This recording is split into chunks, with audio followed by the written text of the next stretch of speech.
नमस्कार दोस्तों, बहुत बहुत स्वागत है एक बार फिर से आप सभी का रोशन सर स्टडी पॉइंट पे। और उम्मीद करता हूँ कि आप सभी बहुत अच्छे होंगे और आप लोग अपनी स्टडी का, अपनी फैमिली का और अपने फिटनेस का बहुत ही अच्छे से ध्यान रख रहे होंगे। तो बच्चों, आज की इस वीडियो में हम क्या समझने वाले हैं? आज की इस वीडियो में आप सभी को समझने को मिलेगा जो हमारे 11th क्लास हिस्ट्री का चैप्टर नंबर 1 है, जिसका नाम है लेखन कला और शहरी जीवन। इस चैप्टर से मोस्ट इंपोर्टेंट शॉर्ट और लॉन्ग दोनों ही टाइप के क्वेश्चंस आज की इस वीडियो में मैं आपको करवाने वाला हूं। ये क्वेश्चन ऐसे हैं जो कि बार बार हर बार रिपीट होते हैं। लगभग 5 साल से मैं 11th 12th क्लास को पढ़ा रहा हूं और हर साल मैं यही क्वेश्चंस बच्चे को बताता हूं। जितने भी स्टूडेंट्स हैं मेरे, यही क्वेश्चन बताता हूं और इससे बाहर कुछ नहीं आता।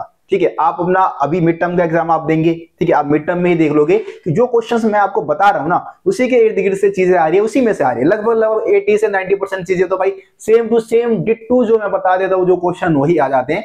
बाकी 10% ऐसे क्वेश्चन होते वही है, बस पूछने का तरीका चेंज कर देते हैं तो बच्चों को लगता है कि ये तो नया आ गया जी, ये तो नया क्वेश्चन आ गया जी, है ना। ऐसा कुछ नहीं होता भाई। जो टॉपिक्स हम बता रहे हैं, जो क्वेश्चन हम बता रहे हैं, उसी के आसपास से जो 10% चीजें जो आपको अलग लगेगा ना, वो भी उसी के इर्द गिर्द से आएगा, बस पूछने का तरीका चेंज कर देंगे। और 90% चीजें तो भाई डिट्टू जैसा हम क्वेश्चन आपको बता रहे हैं ना, सेम टू सेम आपके एग्जाम में देखने को मिल जाएगा। अब देखिए, ये क्वेश्चंस मैं जो आपको करवाने वाला हूं, क्या सिर्फ सीबीएसई बोर्ड के स्टूडेंट्स के लिए इंपॉर्टेंट है या फिर स्टेट बोर्ड के स्टूडेंट्स भी इस क्वेश्चन को कर सकते हैं? तो भाई सभी स्टूडेंट के लिए है। आप चाहे आरबीएससी से है, आप चाहे यूपी बोर्ड से है, आप बिहार बोर्ड से है, या फिर आप झारखंड बोर्ड से, उत्तराखंड बोर्ड से, सभी के लिए, सभी स्टेट बोर्ड के स्टूडेंट्स के लिए भी और सीबीएसई बोर्ड के स्टूडेंट्स के लिए भी ये क्वेश्चन जो है वो बहुत ज्यादा इंपॉर्टेंट रहने वाला है।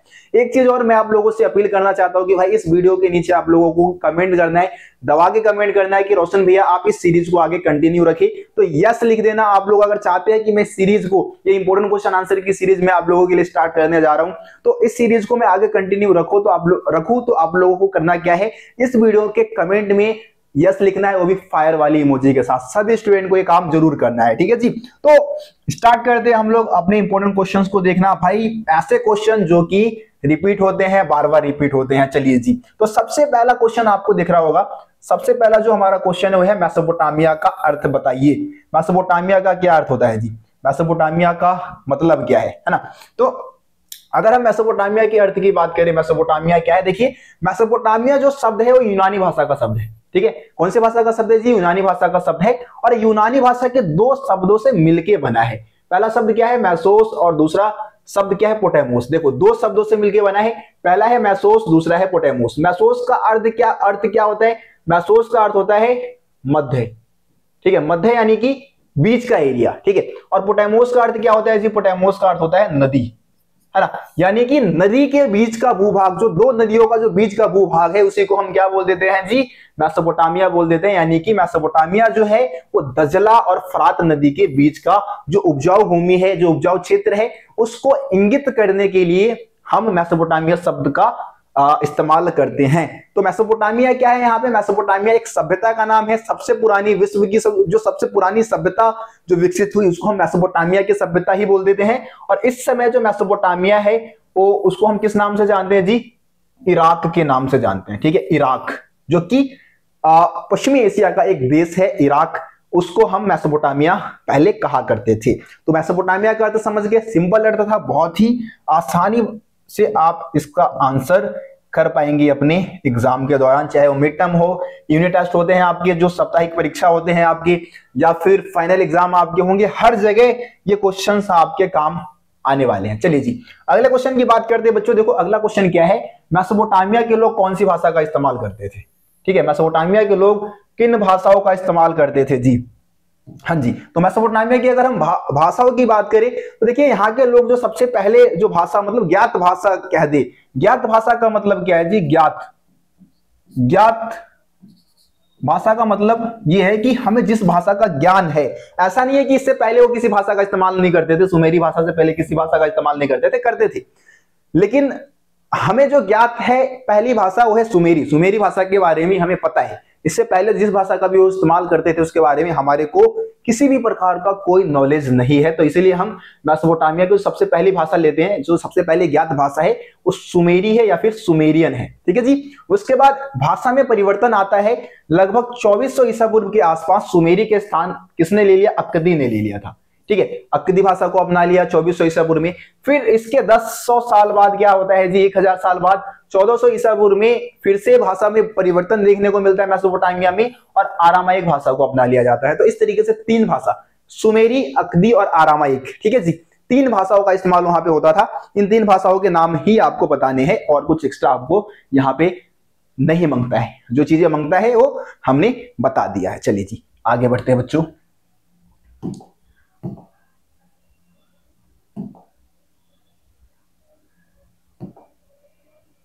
अच्छा, अब देखो यहाँ पे क्वेश्चन क्या है, यहाँ पे है अगला क्वेश्चन हमारा, मेसोपोटामिया के प्रमुख नगरों के नाम बताइए। मेसोपोटामिया के प्रमुख नगर कौन से थे जी? नगरों की बात करें तो सबसे फेमस नगरों के नाम यहाँ पे 4 नगरों के नाम दे रखे हैं।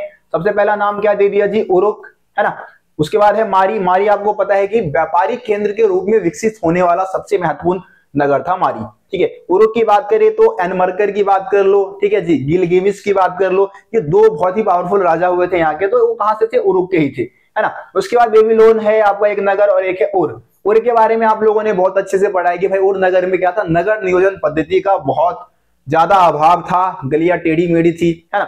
तो ये उर नगर हो गया आपका। ये 3-4 प्रमुख नगर मेसोपोटामिया के थे। आगे बढ़ जाते हैं जी, अगले क्वेश्चन की तरफ चलते हैं। हमारा अगला क्वेश्चन क्या है? हाँ जी, अगला क्वेश्चन, यूरोपवासियों के लिए मेसोपोटामिया का क्या महत्व था जी? यूरोपवासी जो थे वो मेसोपोटामिया को क्यों महत्वपूर्ण मानते थे, इसके पीछे क्या रीजन था? ठीक है, तो यूरोपवासी मेसोपोटामिया को बहुत ज्यादा महत्व दिया करते थे। इसके पीछे 2 कारण आपके बुक में बता रखे हैं, लेकिन आप इसको 3 पॉइंट में बना के भी लिख सकते हो, क्योंकि अक्सर ये 3 नंबर में, सीबीएसई बोर्ड में जो क्वेश्चन है वो 3 नंबर में आ जाता है, तो बच्चों को पॉइंट्स नहीं बन पाता है कि भैया 3 पॉइंट कहां से बनाए।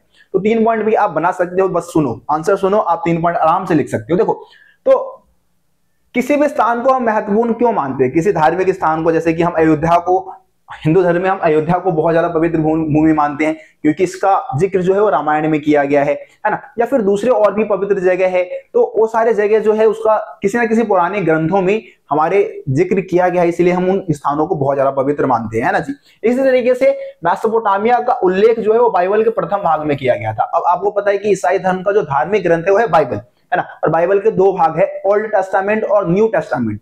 ओल्ड मतलब पुरानी विचारें जिसमें लिखी हुई है, पुरानी विचारधाराओं का वर्णन है, और न्यू टेस्टामेंट यानी कि जिसमें नई विचारधाराओं का वर्णन किया गया है। तो इस तरीके से बाइबल के 2 भाग है, और बाइबल का जो प्रथम भाग है ओल्ड टेस्टामेंट ना, उसमें ओल्ड टेस्टामेंट जिसका नाम है, इसमें किया गया है उल्लेख, ठीक है। ओल्ड टेस्टामेंट का एक भाग है, एक बुक है जिसका नाम है बुक ऑफ जेनेसिस, ठीक है। बुक ऑफ जेनेसिस में सिमार का उल्लेख किया गया है, जिसका तात्पर्य होता है ईंटों से बना शहर, और ईंटों से बना हुआ शहर कौन सा था जी?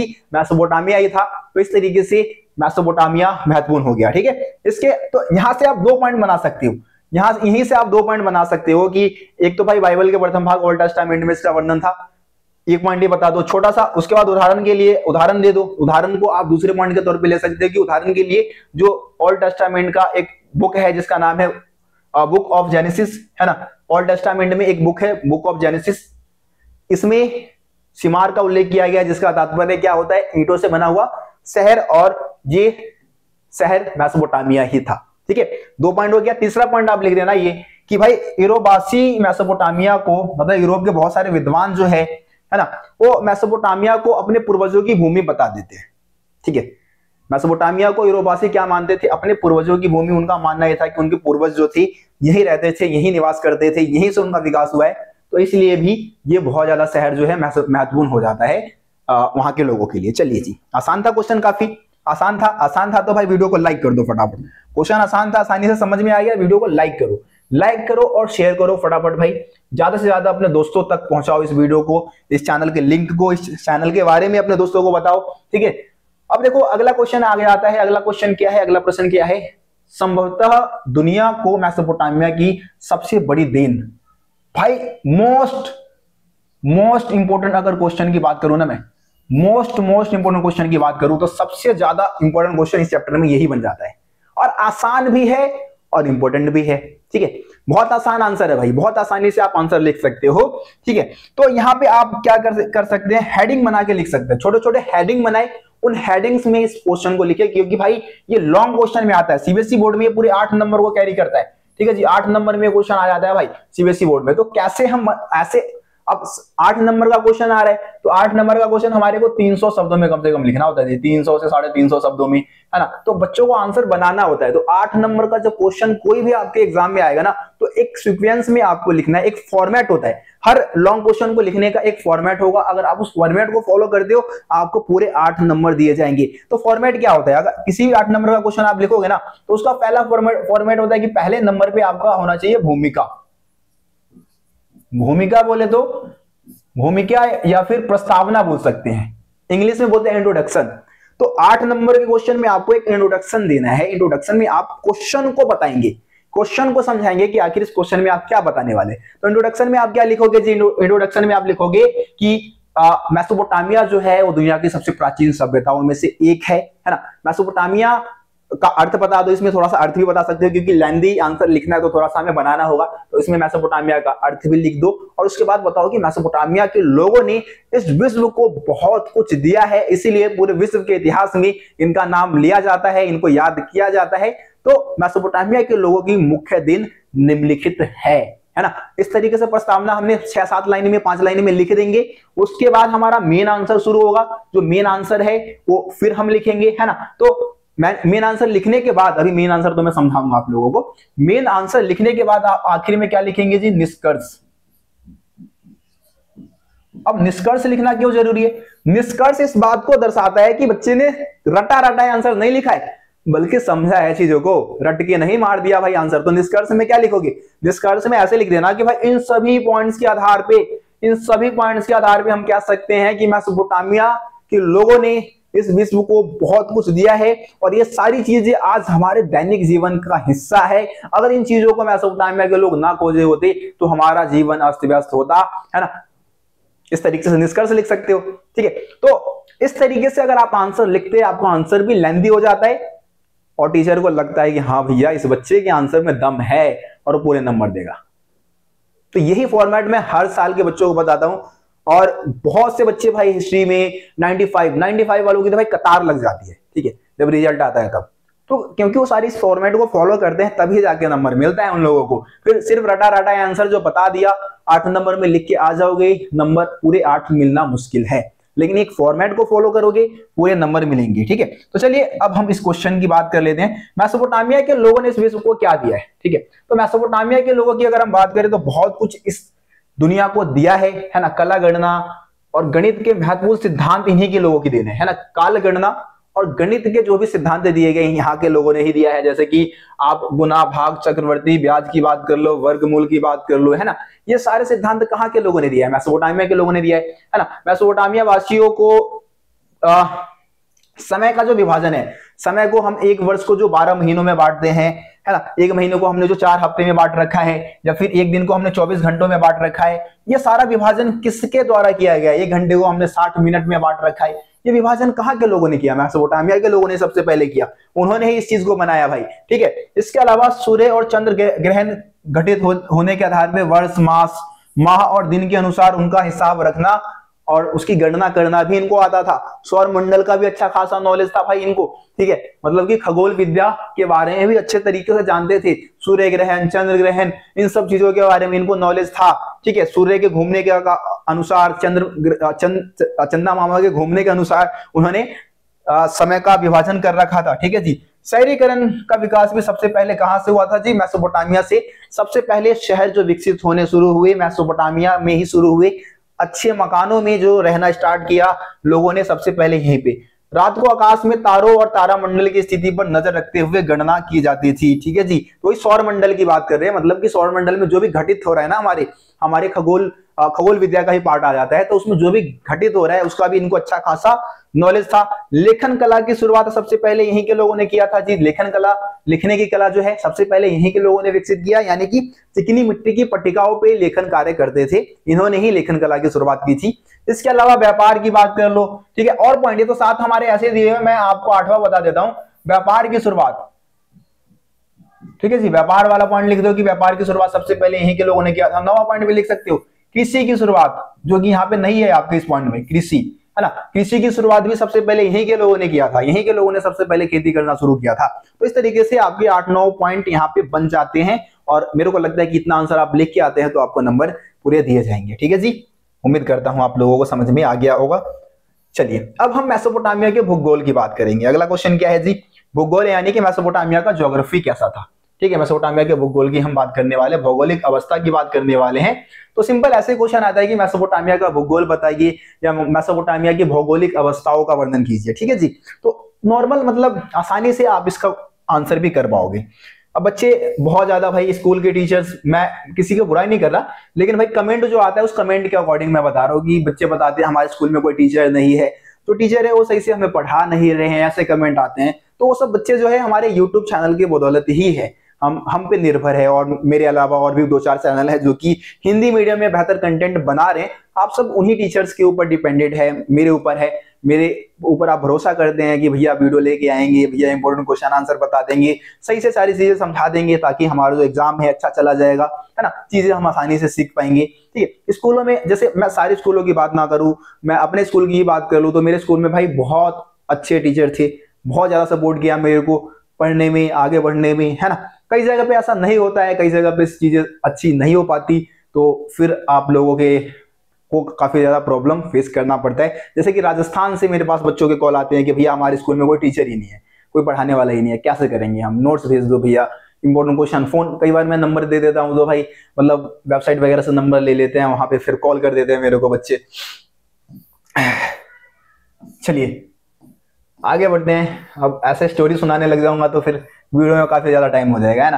देखो मेसोपोटामिया के भूगोल की अगर हम बात करते हैं तो भूगोल, देखो इस समय आपको पता है कि मेसोपोटामिया जो है वो इराक गणराज्य का हिस्सा है। ठीक है जी, इराक गणराज्य का हिस्सा है। और मेसोपोटामिया जो है ना वो भौगोलिक विविधताओं वाला देश है। जैसे कि अगर आप इंडिया की बात कर लो, हमारे अगर प्यारे इंडिया की बात करो, तो अभी हमारा जो इंडिया है वो खुद क्या है जी, भौगोलिक विविधताओं वाला देश है हमारा इंडिया, है ना जी, भौगोलिक विविधताओं से भरा हुआ देश है हमारा इंडिया। ठीक है, इसी तरीके से जो इराक है, ये इराक की हम बात करें तो इराक भी क्या है, भौगोलिक विविधताओं से भरा हुआ है। आप जम्मू कश्मीर में चले जाए और आप साउथ में चले जाए, मौसम में अंतर होगा, खान पान में अंतर होगा, रीति रिवाज में अंतर होगा। तो यहाँ पे हम लोग सिर्फ भौगोलिक दशा की बात कर रहे हैं, भौगोलिक दशा की बात करेंगे। तो भौगोलिक दशा में भौगोलिक विविधताओं से भरा हुआ देश था। ठीक है जी, आगे बढ़ते हैं। देखिए मेसोपोटामिया के पूर्वी हिस्से की बात की गई है। देखो पूर्वी नहीं लिखेंगे यहाँ पे, पूर्वोत्तर लिखेंगे। ठीक है, पूर्वी मत बोलना भाई, पूर्वी मत बोलना, पूर्वोत्तर बोल देना। पूर्वोत्तर का मतलब क्या होता है कि पूर्व में है और उत्तर में है, तो उसको हम पूर्वोत्तर बोल देंगे। जैसे कि भारत का पूर्वोत्तर भाग कौन सा है, इधर आप इधर 7 बहनें जो है हमारे भारत में, है ना, इधर का जो 7 बहनें, जो 7 राज्य है, उसको हम पूर्वोत्तर का भाग बोल देते हैं। ठीक है जी, जो कि पूर्व में भी है और उत्तर में भी है। तो मेसोपोटामिया का जो पूर्वोत्तर भाग था उसकी खासियत क्या थी, पूर्वी भाग काट के आप पूर्वोत्तर कर देना। पूर्वी भाग में क्या थे, हरे भरे ऊंचे नीचे मैदान थे, घास के मैदान थे। ये पूरा एरिया जो था वो पहाड़ पर्वतीय श्रृंखलाओं से घिरा हुआ था। पूरा एरिया जो था वो पहाड़ों से घिरा हुआ था, पहाड़ों की श्रृंखलाएं थी जिससे घिरा हुआ था। ठीक है जी, यहाँ पे स्वच्छ झरने बहते थे, जंगली फूल थे। देखो आगे क्या लिखा है, आगे पॉइंट क्या लिखा है कि साथ ही साथ यहाँ पे स्वच्छ झरने बहते थे, जंगली फूल थे। अच्छी फसल के लिए यहाँ पे पर्याप्त वर्षा भी हो जाती थी, मतलब कि खेती करने के लिए अच्छी वर्षा हो जाती थी कि वहां पे खेती भी हो सकती थी। देखो सबसे पहले जो मेसोपोटामिया के जिस भाग में खेती की शुरुआत हुई थी वो पूर्वोत्तर भाग ही था। ये चीज भी बहुत ज्यादा याद रखने वाली चीज है भाई। सबसे पहले मेसोपोटामिया के किस भाग में खेती की शुरुआत हुई, तो पूर्वोत्तर भाग में। कब से कब तक, तो 7000 ईसा पूर्व से लेकर 6000 ईसा पूर्व। चलो जी एक और आपको काम दे देता हूं, कमेंट में आप सभी को बताना है कि 7000 ईसा पूर्व में मान लो खेती की शुरुआत हुई, तो आज से कितने साल पहले वहां पे खेती की शुरुआत हुई, ये कैलकुलेट करके आपको कमेंट में बताना है। ठीक है, तो 7000 ईसा पूर्व से 6000 ईसा पूर्व में मेसोपोटामिया में खेती की शुरुआत हो गई थी। ठीक है जी, ये पूर्वोत्तर भाग की बात हो गई। अब हम उत्तरी भाग की बात कर लेते हैं। तो मेसोपोटामिया के उत्तरी भाग की खासियत क्या थी कि ये स्टेपिस घास का मैदान था भैया। स्टेपिस घास का मैदान का मतलब क्या, समतल घास का मैदान, बिल्कुल प्लेन घास का मैदान। अब समतल घास का मैदान है तो भैया मेहनत करने की क्या जरूरत है, घास का मैदान है, सिर्फ क्या करो जी, पशुपालन करो, है ना।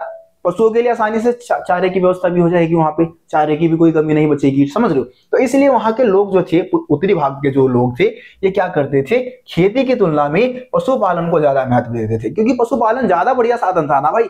पशुओं के लिए चारे आसानी से मिल जाएगा। अब खेती करोगे भाई, उस समय साधन नहीं होते थे, औजार नहीं होते थे, बहुत मेहनत करना पड़ता था खेती करने के लिए। तो यहाँ के लोगों के लिए पशुपालन एक बढ़िया साधन था और यहाँ के लोग पशुपालन ही करते थे। ठीक है जी, देखो उत्तरी भाग में सर्दियों में वर्षा के वक्त यहाँ भेड़ बकरियां, यहाँ उगने वाली छोटी छोटी जो झाड़ियां होती थी और घास होते थे, उससे अपना भरण पोषण कर लेते थे। मेसोपोटामिया के दक्षिणी भाग की बात कर ले, एक और एरिया यहाँ पे मिसिंग है, एक और एरिया मिसिंग है। अब मैं पूर्वी भाग के बारे में आपको बता देता हूं, इसमें नहीं लिखा है, माफी चाहूंगा। देखो पूर्वी भाग की बात करें, अभी हमने सबसे ऊपर पूर्वोत्तर भाग की बात की थी। देखो अगर पूर्वी भाग की बात करोगे तो यहाँ पे बहती है दजला नदी, ठीक है। दजला नदी जो है इस तरफ बहती है। अब दजला नदी की बहुत सारी जलधाराएं इस दिशा में बहती है, मतलब पूर्वी दिशा में बहती है। और ये क्या है, दजला नदी जो है वो ईरान जाने के लिए, ईरान, अब आपको मैं बता दूं इराक एक अलग देश है, इराक को ही मेसोपोटामिया के नाम से जानते हैं, और ईरान इसका पड़ोसी देश है, अलग देश है। तो ईरान में जाने के लिए परिवहन का एक बहुत ही बेहतर साधन माना जाता है दजला नदी को, जो कि इसके पूर्वी दिशा में बहती है, ठीक है। पूर्वी दिशा में इसकी बहुत सारी जलधाराएं बहती है, ये चीज याद रखो। वैसे तो दक्षिण भाग में भी बहती है, लेकिन पूर्वी भाग में भी इसकी बहुत सारी जलधाराएं होकर जाती है ना, क्योंकि भाई नदियां जो है बहुत लंबी है, छोटी नदियां थोड़ी नहीं होती है ना। आगे बढ़ जाते हैं जी, चलो देखो अब हम दक्षिणी भाग की बात कर लेते हैं। मेसोपोटामिया के दक्षिणी भाग की अगर हम बात करें, मेसोपोटामिया के दक्षिणी भाग की बात करें तो दक्षिणी भाग क्या है जी, रेगिस्तानी भाग है, यहाँ पे रेगिस्तान है। लेकिन भाई सबसे पहले जो नगरों का विकास हुआ, लेखन प्रणाली का जो विकास हुआ, सबसे पहले दक्षिणी भाग में हुआ। इसके पीछे का रीजन क्या था भैया, रीजन क्या था? देखो दक्षिणी भाग में लेखन कला और शहरी जीवन की शुरुआत होने के पीछे का रीजन ये था कि ये एरिया बहुत ज्यादा उपजाऊ है, यहाँ पे खेती बहुत अच्छी होती है। अब खेती क्यों अच्छी होती है जी भैया, ये भी बता दो। तो खेती इसलिए अच्छी होती है क्योंकि यहाँ पे दजला और फरात नदी अपनी जलधाराओं के साथ क्या लेके आती है जी, उपजाऊ मिट्टी लेके आती है। अब उपजाऊ मिट्टी लेके आ गया तो भैया खेती तो अच्छी हो ही जाएगी, साथ ही साथ सिंचाई के लिए पानी भी मिल जाएगा। तो इन दोनों नदियों के जलधाराओं का इस्तेमाल किस लिए हो जाता है जी, खेतों में पानी देने के लिए हो जाता है, यानी कि खेतों की सिंचाई के लिए भी हो जाता है ना। आसान था ना बहुत। देखो नदियों में मछलियों की कोई कमी नहीं थी, और गर्मियों में खजूर जो थे वो खजूर के पेड़ खूब फल देते थे, तो इससे भी लोगों का जीवन यापन यहाँ पे चल जाता था। मजे से खा पी लिए भाई, मस्त हो गया, मस्त मौला, बस कहानी खत्म। चलो जी आगे आज जो अगला टॉपिक है, अगला क्वेश्चन है शहरीकरण के महत्व का उल्लेख कीजिए। शहरीकरण के महत्व का क्या मतलब, शहरीकरण का क्या महत्व है? तो देखो शहरीकरण का पहला महत्व यहाँ पे दो टॉपिक में हमने इसको समझा दिया है, जो आपके एनसीईआरटी बुक में जिस तरीके से दे रखा है उसी की हम बात कर रहे हैं। वैसे तो शहरीकरण के बहुत सारे महत्व होते हैं, लेकिन दो ही पॉइंट यहाँ पे हम बात कर लेते हैं। सबसे पहले श्रम विभाजन। शहरीकरण की खासियत क्या होती है कि शहरों में आपको श्रम विभाजन देखने को मिल जाएगा, यानी कि अलग अलग काम को करने के लिए अलग अलग लोगों को आप देख सकते हैं, है ना, वो आपको दिख जाएंगे। क्योंकि बिना श्रम विभाजन के, श्रम विभाजन मतलब अलग अलग काम को करने वाले अलग अलग लोगों की जरूरत होती है, तो बिना श्रम विभाजन के किसी शहरीकरण का विकास हो ही नहीं सकता है, किसी एरिया में शहरीकरण का विकास नहीं हो सकता। तो इसीलिए शहरीकरण शहरी जीवन का सबसे महत्वपूर्ण तत्व माना जाता है। तो उसके बाद सामाजिक संगठन भी चाहिए, क्योंकि शहरों में ना बहुत सारी समस्याएं होती है, उसके समाधान के लिए संगठन जरूरी है, ग्रुप जरूरी है। ग्रुप बना के ही हम उन समस्याओं का समाधान कर सकते हैं। क्योंकि पुराने समय में शहर ऐसे जगह थे जहां पे व्यापार होता था, है ना, वस्तुएं आती थी, उनका भंडारण किया जाता था, उनका संग्रहण होता था, उनका वितरण किया जाता था। तो इन सभी चीजों के लिए एक संगठन बनाना बहुत जरूरी था, और संगठन बन गया तो समझ लो कि ये सारे काम जो है वो बहुत ही सुचारू रूप से हो जाएंगे। ठीक है जी, तो बस इस टॉपिक में इतना ही था, और कुछ नहीं है। बहुत ही आसान क्वेश्चन है, आसानी से समझ चुके होंगे, कोई डाउट नहीं होगा आपके मन में। तो चलो जी, डाउट नहीं है तो इसी बात पे क्या बनता है, लाइक बनता है। वीडियो को फटाफट कर दो लाइक, भाई लाइक ठोक के किया करो, बिल्कुल दिल ठोक के, समझ लो, लाइक में कोई कंजूसी नहीं भाई। चलिए आगे बढ़ते हैं, अगला क्वेश्चन आ गया है मेसोपोटामिया। बहुत ही इंपॉर्टेंट क्वेश्चन है भाई ये भी। मेसोपोटामिया में माल को लाने और ले जाने के साधनों का उल्लेख कीजिए, है ना। माल को लाने और ले जाने की यहाँ पे बात की जा रही है, यानी कि यहाँ पे हम मेसोपोटामिया के व्यापार की बात करने वाले हैं। व्यापार बोल दो या फिर आयात निर्यात, आयात निर्यात। अब भैया जी आयात निर्यात का मतलब भी बता दो। देखो आयात का मतलब होता है आना, कोई भी सामान जब हमारे देश में आ रहा है तो आयात हो जाएगा। अब आयात में हम दूसरे देश से ही लेंगे, जाहिर सी बात है। निर्यात में क्या होता है, निर्यात मतलब जाना, आयात मतलब आना, और निर्यात का मतलब जाना। निर्यात मतलब हम किसी दूसरे देश को कोई सामान दे रहे हैं, ठीक है। तो क्या मेसोपोटामिया वासी भी आयात निर्यात करते थे? तो बिल्कुल करते थे भाई। देखो मेसोपोटामिया में खाने पीने की चीजों की कोई कमी नहीं थी, यानी खाद्यान्न संसाधनों की कोई कमी नहीं थी, ठीक है, क्योंकि खेती बहुत अच्छी होती थी। लेकिन खनिज संसाधन जैसे कि लकड़ी है, खनिज संसाधन तो वैसे आपको पता है कि जमीन के नीचे से जो निकल रही है वो है। खनिज संसाधन के अलावा भी मैं बता रहा हूँ, लकड़ी हो गए, खनिज संसाधनों में आप बहुत सारे धातुओं की बात कर सकते हो, है ना, या फिर खनिज कोई चीज है, कोई ईंधन है उसकी जरूरत उनको हुई होगी। तो जितने भी खनिज संसाधन है उसकी बहुत ज्यादा कमी थी। खास करके लकड़ी की मैंने बात कर ली, बैलगाड़ी बनाने के लिए लकड़ियों की बहुत कमी थी, वहां पे लकड़ी नहीं होते थे, ठीक है। और बहुत सारी जो धातु है, सोना चांदी या फिर दूसरी और भी धातु है, उसकी तांबे, उसकी बहुत कमी यहाँ पे थी। तो ये क्या करते थे, दूसरे देशों के साथ आयात निर्यात करते थे, है ना। अब देखो क्या लिखा है कि मेसोपोटामिया जो है वो खाद्य संसाधनों के मामले में बहुत ज्यादा समृद्ध था, परंतु वहां पे खनिज संसाधनों का अभाव था। दक्षिण के अधिकांश भाग में औजार और मोहर बनाने के लिए पत्थरों की कमी थी। अगला पॉइंट क्या है, मेसोपोटामिया में आभूषण बनाने के लिए कोई भी धातु उपलब्ध नहीं थे, है ना। मेसोपोटामिया के लोग तुर्की, ईरान, ठीक है, इन देशों से क्या करते थे, खनिज पदार्थ मंगाते थे। ये खाड़ी पार के देश माने जाते हैं, तो तुर्की, ईरान, मिस्र वगैरह के देशों से ये क्या करते थे, व्यापार करते थे। और वहां के लोगों को इन चीजों के बदले, जो खनिज संसाधन जब इनको मिलता था तो बदले में कुछ ना कुछ तो देंगे, तो इनके पास देने के लिए क्या है, देने के लिए खनिज, खाने पीने की चीजें है। तो भाई जो खाद्य संसाधन है, खाने पीने की जो चीजें है, खेती से जो भी प्राप्त जो फसल है उसका निर्यात कर दिया। इस तरीके से इनका व्यापार हो जाता था। अब व्यापार करने के लिए कौन से साधन का इस्तेमाल होता था, यानी कि किस तरीके से करते थे, जरा परिवहन की भी हम बात कर लेते हैं। परिवहन, कौन से परिवहन का इस्तेमाल होता था, तो मेसोपोटामिया में व्यापार का सामान जो है आयात निर्यात करने में बैलगाड़ियों में ज्यादा खर्चा आता था। मतलब बैलगाड़ी तो भाई है, एक साधन तो बैलगाड़ी हो गया जी, जिसके माध्यम से चीजों का आयात निर्यात होगा, है ना।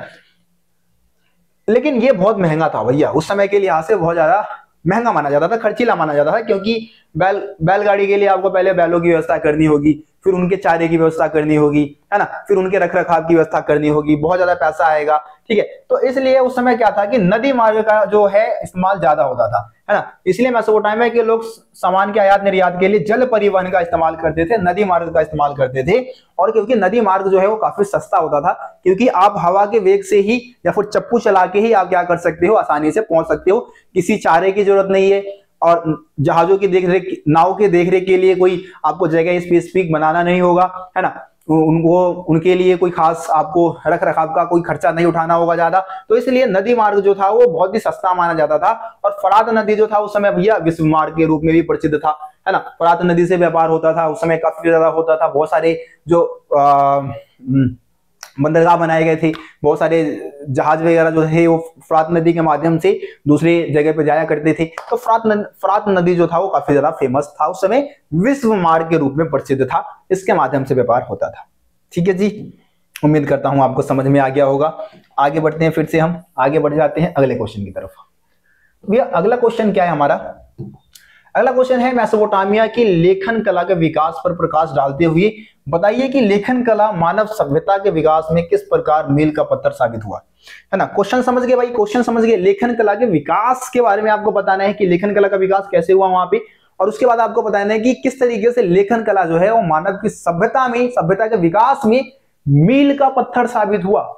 अगर लेखन कला ना होता तो क्या सभ्यता का विकास हो पाता, मुश्किल था भाई, बहुत मुश्किल था। लेखन कला ने बहुत सारे प्रॉब्लम्स को सॉल्व किया आखिरकार। तो इसके बारे में हम आगे बात करते हैं कि क्यों लेखन कला जो है वो शहरी जीवन के लिए या मानव की सभ्यता के विकास के लिए जरूरी था। तो सबसे पहले देखो, मेसोपोटामिया के लोगों की लेखन कला की हम बात करें तो मेसोपोटामिया जो सबसे पुरानी जो पट्टिका मिली है ना, पट्टिका पे लेखन कार्य करते थे। पट्टिका यानी कि स्लेट टाइप का होता है ना, इस तरीके का, इसमें लेखन कार्य करते थे, जो पट्टिकाओं पे लिखते थे।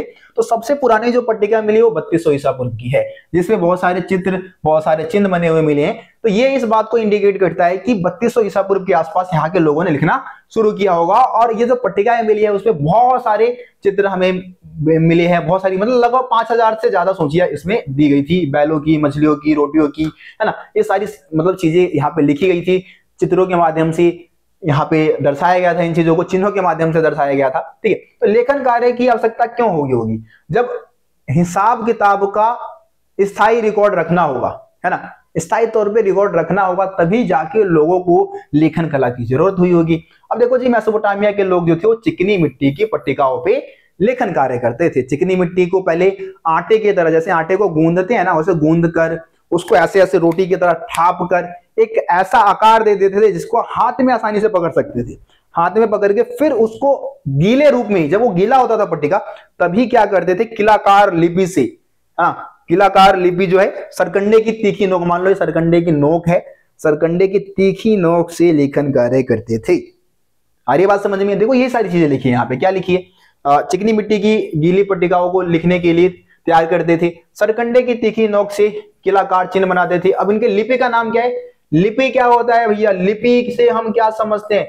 लिपि यानी कि लिखने का माध्यम, लिपि यानी कि लीप देना। मैं भी तो क्या कर रहा हूं, बोर्ड पे शब्द को लीप दे रहा हूं, ये लिपना ही तो है ना। तो लिपि होता है लिखने का माध्यम, तो किलाकार लिपि का इस्तेमाल करते थे लिखने के लिए। हमारी हिंदी भाषा की लिपि कौन सी है? देवनागरी लिपि। ठीक है जी। देखो, गीली पट्टिकाओं को धूप में सुखाकर मजबूत बना लिया जाता था। प्रत्येक नए हिसाब के लिए, जैसे कि लेखन कार्य पूरा हो गया तो उसको हम क्या करेंगे जी, पट्टिका को सूखने के लिए रख देंगे धूप में, और प्रत्येक नए हिसाब के लिए एक अलग पट्टिका बनानी होती थी, जो कि बहुत ही मेहनत भरा काम माना जाता था। ठीक है जी, बहुत मेहनत भरा। लेखक लेखक को सैकड़ों चिन्ह सीखने पड़ते थे। यह एक महत्वपूर्ण कार्य था भाई। बहुत सारे चिन्ह थे, बहुत ज्यादा चिन्ह थे भाई, सैकड़ों में चिन्ह थे जो कि सीखना होता था। अगर आप मेसोपोटामिया में लेखन कार्य कर रहे हैं तो आपको बहुत सारे चिन्ह सीखने होंगे। लेखन का इस्तेमाल शब्दकोश बनाने के लिए। अब देखो यहाँ पे बता रखा है कि लेखन कला का इस्तेमाल, लेखन जो लिखने की जो कला है उसका इस्तेमाल उस समय किस किस लिए होता था? तो शब्दकोश बनाने के लिए होता था। ठीक है, भूमि हस्तांतरण के लिए, यानी कि भूमि जो जमीन है उसका ट्रांसफर हो रहा है, ट्रांसफर किया जा रहा है, तो उसका भी रिकॉर्ड रखना होगा, तो उस रिकॉर्ड को बनाने के लिए, उसको कानूनी मान्यता प्रदान करने के लिए, राजाओं की उपलब्धियों का वर्णन करने के लिए, है ना जी, राजाओं की उपलब्धियों का वर्णन करने के लिए भी लेखन कला की जरूरत होती है हमारे को। तो मेसोपोटामिया की महत्वपूर्ण उपलब्धियों केवल तभी संभव हो पाया, मेसोपोटामिया की जो महत्वपूर्ण उपलब्धि है उनके बारे में हम जान रहे हैं, पढ़ रहे हैं, लिख रहे हैं, किस लिए? क्योंकि उन्होंने लिखित तौर पे अपने रिकॉर्ड्स रख रखे हैं, तभी तो हम इनके बारे में, इनके सिद्धांतों के बारे में जानते हैं। तो इसीलिए हम ये कह सकते हैं कि जो लेखन कला जो है, लेखन कला का विकास जो है इतिहास में बहुत ज्यादा महत्वपूर्ण जानकारी देने में संभव रहा है, और इसको हम मानव इतिहास में एक मील का पत्थर मान सकते हैं। मानव इतिहास के विकास में, मानव सभ्यता के विकास में हम एक मील का पत्थर मान सकते हैं, क्योंकि बिना लेखन कला के विकास के हम पुराने समय के बारे में, पुराने समय में जो कुछ भी हुआ उसके बारे में नहीं जान सकते। ठीक है जी, तो ये इस तरीके से आपको इसका आंसर करना था। आगे आ जाते हैं बच्चों। अगला क्वेश्चन क्या है? मेसोपोटामिया में साक्षरता की स्थिति का उल्लेख कीजिए। मेसोपोटामिया में साक्षरता की स्थिति क्या थी? साक्षरता का मतलब क्या होता है? पढ़े लिखे लोगों की संख्या, है ना, जो अपना नाम पढ़ ले और लिख ले तो समझ लो साक्षर है। ठीक है, तो मेसोपोटामिया में पढ़े लिखे लोगों की संख्या बहुत कम थी, मतलब बहुत कम साक्षर लोग थे भैया। अब ऐसा क्यों था? क्योंकि वहां के लिपि, किलाकार लिपि में एक तो भाई चिन्हों की संख्या बहुत अधिक थी, और ये बहुत ज्यादा पेचीदी थी भाई। इसको सीखना जो सामान्य लोग जो है, साधारण लोग जो है वो नहीं सीख पाते थे, बहुत मेहनत लगता था, बहुत ज्यादा कौशल, स्किल की जरूरत होती थी लेखन कार्य सीखने के लिए। ठीक है, तो ये सबके बस की बात नहीं थी वहां पे, है ना। चलिए आगे बढ़ जाते हैं। अगला क्वेश्चन क्या है जी? अगला क्वेश्चन देखो, अगला क्वेश्चन है, दक्षिणी मेसोपोटामिया में शहरीकरण के अंतर्गत कितने प्रकार के शहरों का विकास हुआ? ठीक है, दक्षिणी मेसोपोटामिया में कितने प्रकार के शहरों का विकास देखने को हमें मिलता है? तो दक्षिणी मेसोपोटामिया में 3 प्रकार के शहरों का विकास होता है जी। 5000 ईसा पूर्व के आसपास यहाँ पे एक तो भाई बस्तियों का विकास होने लग जाता है ना। 5000 ईसा पूर्व के आसपास क्या होता है कि लोग यहाँ पे आके बसने लग जाते हैं दक्षिणी भाग में, और वो बस्ती बनने लग जाती है। फिर धीरे धीरे वही बस्तियां शहरों का रूप ले लेते हैं ना। तो 3 प्रकार के शहरों का विकास यहाँ पे होता है। पहले वो शहर जो कि मंदिरों के चारों तरफ विकसित हुए, यानी कि जहां पे मंदिर थे ना जी, जहां पे क्या थे जी, जहां पे थे मंदिर, है ना, मंदिर के आसपास लोगों ने रहना स्टार्ट कर दिया, घर बना लिए और ये नगर बन गए। दूसरे ऐसे शहर थे जो कि व्यापारी केंद्र के रूप में विकसित हुए। अब मान लो जहां व्यापार हो रहा है, तो व्यापार होने का मतलब है कि लोगों को रोजगार मिलेगा, काम धंधे मिल जाएंगे, लोग जाएंगे वहां पे रहेंगे, है ना। तो ये भी व्यापारी केंद्र के रूप में दूसरे शहर विकसित हुए। तीसरे है शाही शहर। शाही शहर का मतलब क्या है जी? शाही शहर यानी कि जहां पे राजा महाराजा रहते थे, जहां पे अमीर लोग रहते थे, तो वहां भी लोग जाके बसते थे, ताकि वहां पे सुख सुविधाएं मिलेगी ना भाई, है ना, अच्छी सुविधाएं मिलेगी, तो लोग जाके बस जाते थे वहां पे, जो अमीर लोग होते थे। तो इस तरीके से शाही शहर भी विकसित होने लगे। तो ये 3 प्रकार के शहर विकसित हुए मेसोपोटामिया में। उम्मीद करता हूं आपको समझ में आ गया होगा, किसी पॉइंट में कोई डाउट नहीं रहा होगा। ठीक है जी, चलिए आगे बढ़ते हैं।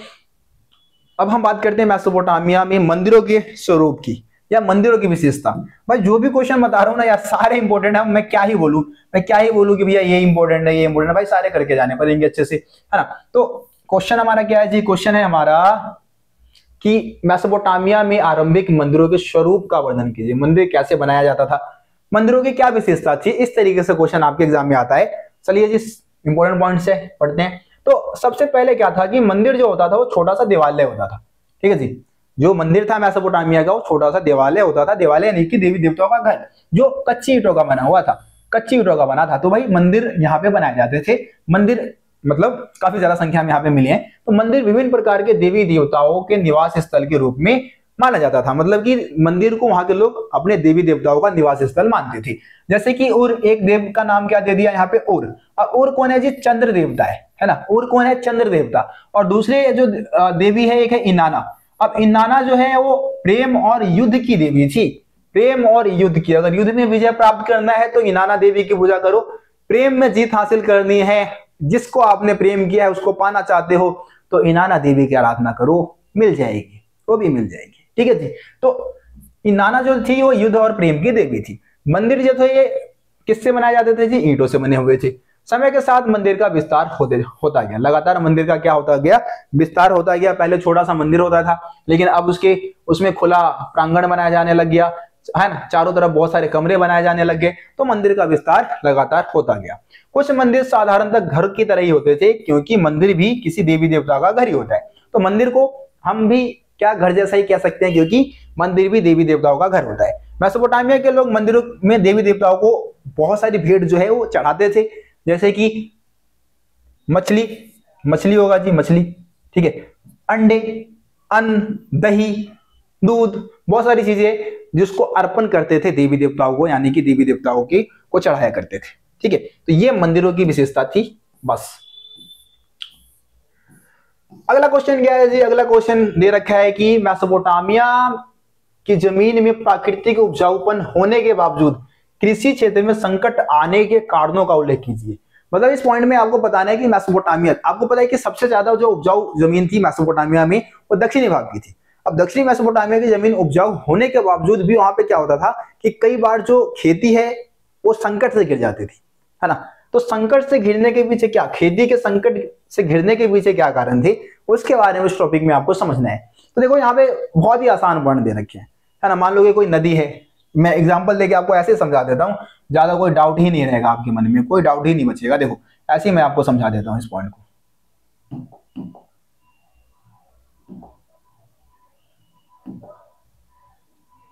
देखो मान लो कि ये नदी बह रही है जी, ये हमारी नदी है जी, ठीक है जी, ये नदी बह रही है। अब किसानों के खेत है इधर, क्योंकि खेत कहाँ होंगे जी, नदियों के आसपास ही होंगे, है ना। दोनों तरफ मान लो नदियों के दोनों तरफ खेत है। अब भैया ये दजला है, कौन सी नदी है जी, दजला और फरात, दजला और फरात नदी का एग्जांपल हम ले रहे हैं जी, दजला और फरात नदी है। अब मान लो कि भैया ये नदी बह रही है, इधर जलधारा है, इधर खेत है। अब कई बार क्या हुआ कि ये भाई जलधारा अपने साथ बहुत पानी ले आई, इतना ज्यादा पानी ले आई कि भैया पूरा खेतों को ही डुबा दिया, सबको डुबा दिया, सब बर्बाद कर दिया फसल को। कई बार क्या हुआ कि भैया ये जो नदी की जलधारा है ना, इसने अपना रास्ता बदल लिया। मान लो ऊपर से इधर ये ऐसे बह रही है, अब इधर की तरफ बहना शुरू कर दिया, रास्ता बदल गया भाई, उसका पूरा ही रूट ही डाइवर्ट हो गया, है ना। तो इधर क्या होगा, किसानों को जो नीचे वाले, जो नदी के नीचे रहने वाले जो एरिया के जो किसान थी, उनको पानी नहीं मिलेगा, क्योंकि नदी ने ऊपर ही अपना रास्ता बदल लिया, कहीं और बहने लग गया, है ना। इसके अलावा कई बार क्या होता था कि जो ऊपर के जो किसान होते थे ना, नदी के ऊपर के किसान, वो बहुत ज्यादा पानी यूज में ला लेते थे, तो नीचे वाले लोगों को पानी नहीं मिल पाता था। और कई बार ऊपर के जो किसान होते थे ना भैया, ऊपर के जो किसान होते थे, ऊपर के किसान हरामखोर किसान, ठीक है, सॉरी माफी चाहूंगा, मतलब जो गलत काम करते हैं उनके लिए मैं ऐसा सब यूज कर रहा हूं, मैं किसानों के बारे में नहीं बोल रहा। किसान भाई अन्नदाता है हमारे, है ना। तो ऊपर के जो किसान है, मान लो कोई हरामीपंती कर दिया, मतलब ऊपर के जो किसान है उसने क्या किया भाई, बहुत पानी यूज में ला लिया, बहुत ज्यादा पानी यूज में ला लिया। अब बहुत ज्यादा पानी यूज में लाने की वजह से क्या होगा कि भैया इनके वजह से क्या होगा, नीचे वाले लोगों को पानी नहीं मिलेगा, है ना। अब नीचे वाले लोगों को पानी नहीं मिलेगा, उनका फसल सूख जाएगा, वो किसान बेचारे, समझ रहे हो ना, दिक्कत हो जाएगी भाई नीचे वाले किसानों को। ठीक है, तो इस तरीके से आप समझा सकते हैं। इन 4 पॉइंट ही है, इसमें ज्यादा पॉइंट नहीं दे रखा है, आपको आसानी से समझ में आ जाएगा, है ना। चलिए आगे बढ़ते हैं। अगला क्वेश्चन है, मेसोपोटामिया के लोगों के शहरी जीवन का वर्णन कीजिए। बस 2-4 क्वेश्चन और बचाए, उसके बाद ये वीडियो खत्म होने वाला, मतलब चैप्टर खत्म हो जाएगा, चैप्टर का इंपॉर्टेंट क्वेश्चन हमारा खत्म हो जाएगा। मेसोपोटामिया के लोगों के शहरी जीवन की विशेषता बताइए। तो शहरी जीवन की क्या खासियत थी मेसोपोटामिया की? सबसे पहले एक उच्च वर्ग था, शहरों में एक उच्च वर्ग होता था, यानी कि जिनके पास बहुत ज्यादा पैसे होते थे। अमीर वर्गों का समूह था, जिसको उच्च वर्ग हम बोलते थे, और इनके पास बहुत सारी सुविधाएं होती थी। एकल परिवार, शहरी जीवन में मेसोपोटामिया के शहरी जीवन की खासियत क्या थी कि वहां पे एकल परिवार को बहुत अच्छा माना जाता था।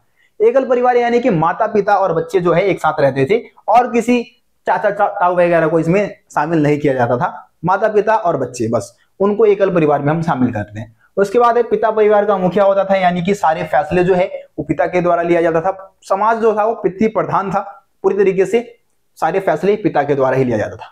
विवाह की प्रक्रिया की बात करें तो मान लो कि किसी दो व्यक्तियों में प्रेम हो गया है ना, दो कपल्स है, अब वो शादी करना चाहते हैं, तो वो क्या करेंगे, सबसे पहले भाई अपने माता पिता को बताएंगे कि हमको इससे लव हो गया है, हम इससे शादी करना चाहते हैं। तो भैया अब मान लो कि घर वालों की इच्छा है कि हाँ भाई ठीक है कर लो, आशीर्वाद दे दिए तो हो जाएगा शादी, ठीक है। और नहीं मना कर दिया तो भाई दिक्कत हो जाएगी। अगर हाँ कर दिया तो दोनों फैमिली वाले मिलेंगे, परिवार वाले मिलेंगे, सामान वगैरह होगा, गिफ्ट होगा, उसका आदान प्रदान करेंगे और फिर शादी करवा देंगे, ठीक है। अगर नहीं होगा तो फिर भाई पंगे हो जाएगा, फिर भागना पड़ेगा लेके, वो फिर गलत रास्ता अपनाएंगे जो हमारे लवर्स है, समझ रहे हो। तो ये दिक्कत हो जाती है। चलो जी आगे बढ़ते हैं, अगले क्वेश्चन की तरफ चलते हैं बच्चों। अगला क्वेश्चन क्या है हमारा, देखो जी अगला क्वेश्चन आ चुका है।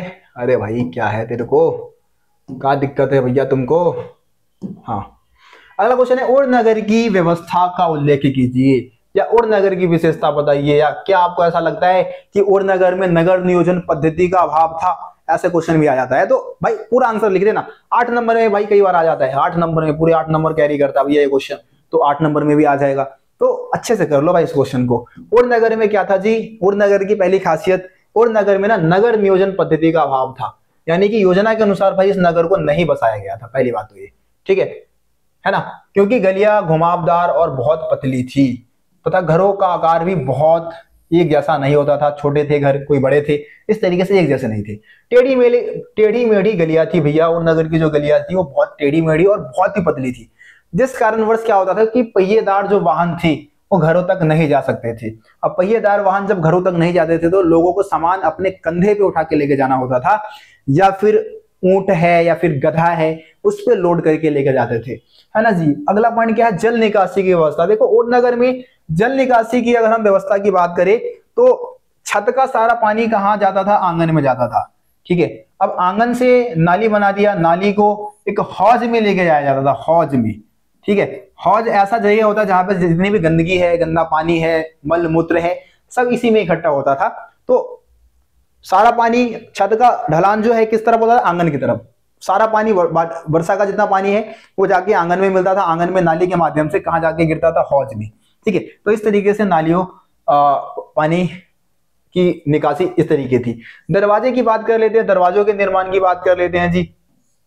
देखो तो और नगर में कमरे के अंदर जो रोशनी है वो खिड़की से नहीं आती थी, बल्कि उन दरवाजों से आती थी जो आंगन में खुलता था, है ना। तो जो दरवाजे बनाए जाते थे वो किस तरह बनाए जाते थे, आंगन की तरफ, फ्रंट साइड पे दरवाजे नहीं बनाते थे। और ऐसा किस लिए करते थे, घर की गोपनीयता को बनाए रखने के लिए, घर की जो बातें हैं वो घर में रहे, बाहर किसी को पता ना चले, तो इसलिए वो इस तरीके से अपने घरों को बनवाते थे, मतलब गेट को आंगन की तरफ बनवाते थे, पीछे की तरफ बनवाया करते थे, फ्रंट साइड पे नहीं बनवाते थे, ताकि घर की गोपनीयता बनी रहे, घर में जो मियाँ बीवी के बीच में लड़ाई हो रही हो किसी को पता ना लग जाए, है ना। अंधविश्वास, देखो भाई घरों के बारे में ना, घरों के बनाने को लेकर कई प्रकार के अंधविश्वास को मानते थे। जैसे कि पहली मान्यता ये थी कि अगर घर की जो दहलीज है ना, घर की दहलीज अगर ज्यादा ऊपर उठी होगी तो धन दौलत आएगा भैया, है ना। और सामने का दरवाजा अगर किसी दूसरे के घर के सामने नहीं खुलेगा तो सौभाग्य प्रदान करेगा। ये भी बहुत अच्छी बात है, लक्ष्मी की बरसात होगी अगर घर का मेन गेट किसी दूसरे के घर के मेन गेट के सामने ना हो, या दूसरे के घर के सामने ना खुले, अगर घर का दहलीज जो है वो ऊपर उठा होगा तो ये भी बहुत अच्छी बात है, समझ लो। आखिरी पॉइंट क्या है, कब्रिस्तान। तो और नगर में क्या था, नगर वासियों के लिए कब्रिस्तान बना दिया गया था जहां पे मृतकों को दफनाया जाता था। लेकिन जब खनन हुआ था भाई और नगर में, तो बहुत सारे कंकाल जो है वो घर के नीचे से ही मिले, अस्थियां मिली घर के नीचे से, जो इस बात को दर्शाता है कि वहां के लोग अपने मृतकों को ना घर के नीचे दफना देते थे। और ऐसा इसलिए करते थे ताकि उनको लगे, उनको फील हो कि हमारे मृतक जो है हमारे साथ ही है ना, हमारे नीचे ही सोए हुए हैं भाई, सो गए हमेशा के लिए सो गए लेकिन हमारे साथ ही है, ऐसा मतलब सोचने, ऐसा एक तरीके से फील करने के लिए ऐसा करते होंगे भाई, यही रीजन रहा होगा, है ना जी। चलो जी आगे बढ़ जाते हैं। अगला क्वेश्चन क्या आ गया जी, यह कहना क्यों सही होगा कि खानाबदोश पशुचारक निश्चित रूप से शहरी जीवन के लिए खतरा थे, है ना जी। ये कहना क्यों सही है कि खानाबदोश जो पशुचारक थे वो शहरी जीवन के लिए खतरा थे। अब भैया खानाबदोश पशुचारक का मतलब क्या होता है? खानाबदोश पशुचारक ऐसे लोग जो कि पशुओं के चारे के तलाश में घूमते रहते हैं, है ना, भ्रमणशील रहते हैं, एक जगह से दूसरी जगह पे घूमते रहते हैं, तो उनको हम क्या बोल देते हैं? खानाबदोश पशुचारक। अब भैया ये जो खानाबदोश पशुचारक थे ना, वो शहरी जीवन के लिए बहुत खतरा उत्पन्न करते थे। अब ऐसा क्या रीजन था? तो देखो, गडरिये भी बोल देते हैं, गडरिये, गड़ा होगा, रा होगा, ठीक है। तो किसानों तथा गडरियों के बीच अनेक बार झगड़े हो जाते थे भाई, संघर्ष होता रहता था इनके बीच में, है ना। देखो आगे क्या लिखा है यहाँ पे पॉइंट, असली पॉइंट तो भैया नीचे से है, असली पॉइंट इधर से शुरू होगा भाई, यहां से देखो क्या है जी कि गडरिये कई बार अपनी भेड़ बकरियों को पानी पिलाने के लिए बोए हुए खेतों से गुजारते थे। अब यहाँ पे गडरिये यानी कि वही खानाबदोश पशुचारक है, उनको गडरिये भी बोल दिया जाता है। तो ये किसानों के बोए हुए फसलों से अपने पशुओं को लेके जाते थे, जिससे कि किसानों का फसल जो है वो चौपट हो जाता था, खराब हो जाता था। गडरिये कई बार किसानों के गांव पर हमला बोल देते थे भैया, और हमला बोल देंगे तो भाई पूरा माल लूट लेंगे, हमला बोल के पूरा माल लूट लिया, तबाह कर दिया उनके घरों को, है ना, उजाड़ दिया सब कुछ। तो इस तरीके से दिक्कत हो गया भाई किसानों के लिए।